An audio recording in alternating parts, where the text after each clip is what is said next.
Hello students, आज हम class 9 की साइंस की वर्कशीट नंबर 13 कर रहे हैं। ये 4 अगस्त के लिए आई है। इसमें हम सॉल्यूशन के बारे में पढ़ेंगे। यहाँ जिज्ञासा और ज्ञान आपस में बातें कर रहे हैं। चलिए बच्चों, शुरू करते हैं और देखते हैं कि इससे हमें क्या इन्फॉर्मेशन मिलती है। जिज्ञासा दीदी, what are solutions? Jigyasa is replying to Gyan. Gyan, a homogeneous mixture of two or more substances called solution. For example, sugar solution, tincture iodine, aerated drinks, brass, etc. जिज्ञासा से ज्ञान ने सॉल्यूशन के बारे में पूछा और इसकी डेफिनेशन बताई कि एक होमोजेनियस मिक्सचर ऐसा मिक्सचर जिसमें सोल्यूट सोलवेंट कंप्लीटली डिसॉल्व हो जाएं और उन्हें हम डिफरेंशिएट ना कर पाएं। इसका एग्जांपल है sugar solution, tincture iodine, aerated drinks, brass etcetera. There are two parts of a solution, solute and solvent. Solvent is a part of solution in which the solute is dissolved and its quantity is more than that of solute. Solution के दो part होते हैं, solvent और solute. दोनों मिलकर solution बनाते हैं। Solvent वह पार्ट है जो ज़्यादा क्वांटिटी में प्रेजेंट हो, इसका अमाउंट हमेशा लार्ज होता है, और कम अमाउंट वाली को हम सोल्यूट बोलते हैं। For example, to make an ORS solution, small amount of sugar and salt are dissolved in the water. In this solution, the amount of water is more, so it is solvent, and the salt and sugar are less, so they are solute.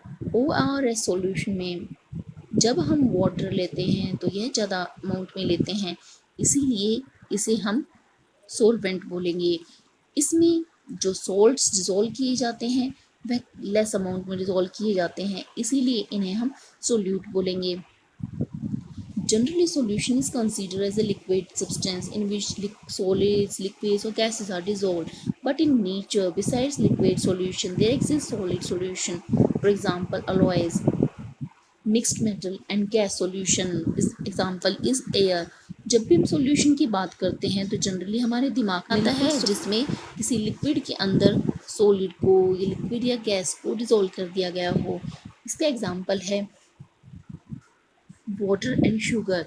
लेकिन nature में liquid solution के अलावा solid solution भी होते हैं। Solid solution का example है alloys, जिसमें हम एक मेटल को दूसरे मेटल के साथ मिला देते हैं और ये एक सॉल्यूशन बन जाता है। जैसे कि आयरन को क्रोमियम और निकल के साथ मिलाकर हम स्टेनलेस स्टील बनाते हैं। Properties of solution. Solutions are homogeneous, they are stable in nature.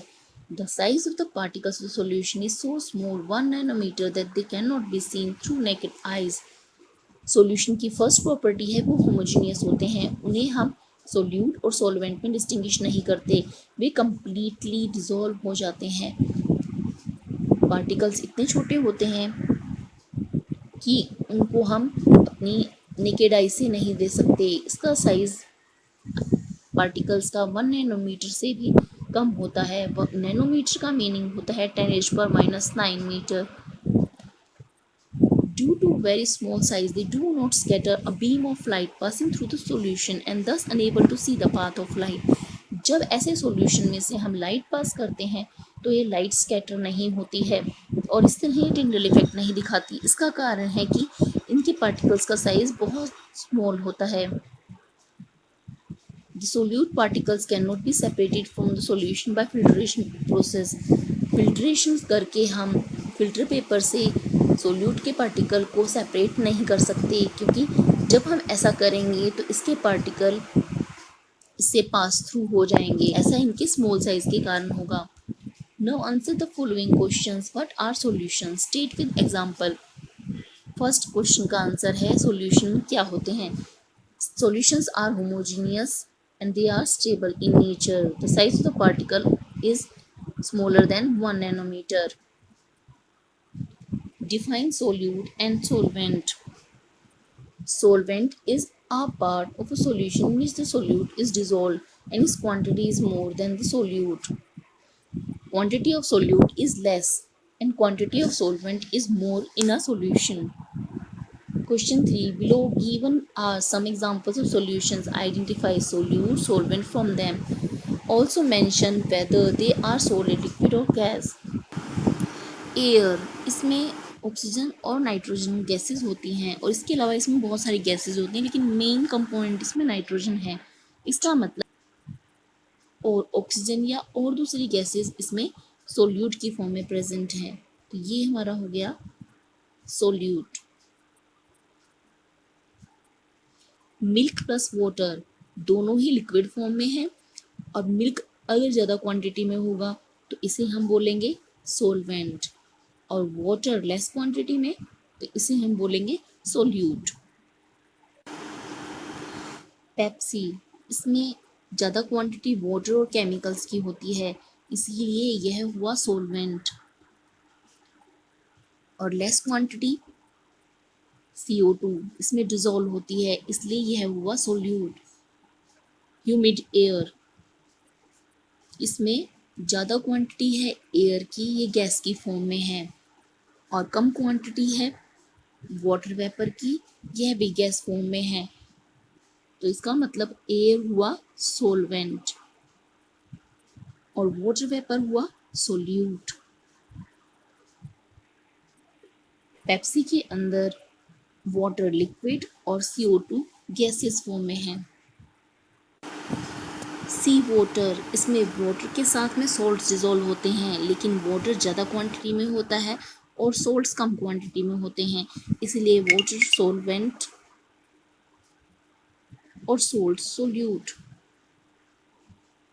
Pollutant in air, air में एयर ज़्यादा क्वांटिटी में है और डस्ट पार्टिकल कम क्वांटिटी में है, इसीलिए एयर हुआ सोलवेंट और डस्ट पार्टिकल सोल्यूट। डस्ट के अलावा यहाँ पर दूसरे पोल्यूटेंट्स भी आ सकते हैं, इसमें हम कोई और गैस ले सकते हैं या फिर स्मोक ले सकते हैं। अगर हम इसमें स्मोक ले रहे हैं तो यहाँ पर हम लिखेंगे स्मोक, ये भी सोल्यूट की फॉर्म में है, लेकिन अब ये गैसियस है और लेस क्वांटिटी में है, इसीलिए यह सोल्यूट हुआ। एयर सी वाटर के अंदर वाटर लिक्विड फॉर्म में है और सोल्ट्स जो डिजोल्व हैं वो सॉलिड फॉर्म में है, जबकि पोल्यूटेंट इन एयर में एयर गैसियस फॉर्म में है और स्मोक भी गैसियस फॉर्म में है। Question number 4, right the properties of solution. Solution की प्रॉपर्टी में हमें ये चारों पॉइंट्स लिखने हैं। What is a liquid solution, explain with an example. A solution in which a liquid substance is present as solvent and in which solids, liquids and gases are dissolved is called a liquid solution. Its example is sugar solution. अच्छा बच्चों, आज की worksheet में हमें इतना ही करना है। जल्द ही नेक्स्ट वर्कशीट के सॉल्यूशन के साथ मिलेंगे।